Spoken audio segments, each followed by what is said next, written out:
আমরা যেন তেন কোনো নির্বাচন চাই না। এই ফ্যাসিবাদের বিরুদ্ধে আমাদেরকে কঠোর প্রতিরোধ গড়ে তুলতে হবে। বিশেষ করে যে যুবকরা মুক্তিকে রক্ত দিয়ে জীবন দিয়ে আমাদের কাছে বাংলাদেশকে আমানত রেখে গিয়েছে, আমরা সেই রক্তের সাথে কাউকে বেইমানি করতে দেব না। বাংলাদেশের রাজনীতির আকাশও কালো মেঘের আকাশ না চলছে,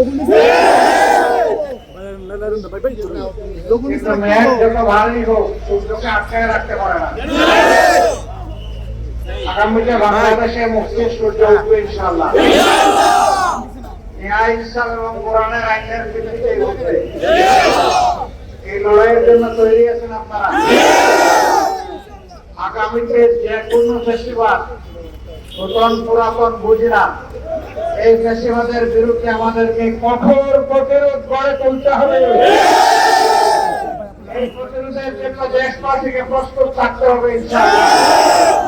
বিশেষ করে যে যুবকরা মুক্তিকে রক্ত দিয়ে জীবন দিয়ে আমাদের কাছে বাংলাদেশকে আমানত রেখে গিয়েছে, আমরা সেই রক্তের সাথে কাউকে বেইমানি করতে দেব না। রক্তের পূর্ণ পবিত্র মূল্য আমরা পরিশোধ করতে চাই। আমরা চাই এই ধরনের রক্ত যেন এই জাতিকে বারবার দিতে না হয়। আগামী নির্বাচন সুস্থ হওয়ার উপর সেটা নির্ভর করবে। আমরা যেন তেন কোনো নির্বাচন চাই না।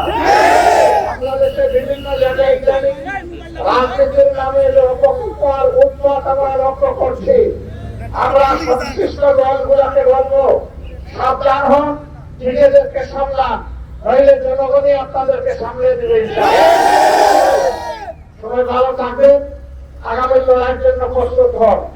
এই লড়াইয়ে কোরআন বুকে নিয়ে আমরা জিতবো ইনশাআল্লাহ। বাংলাদেশ জিন্দাবাদ, বাংলাদেশ জামাতে ইসলামী জিন্দাবাদ।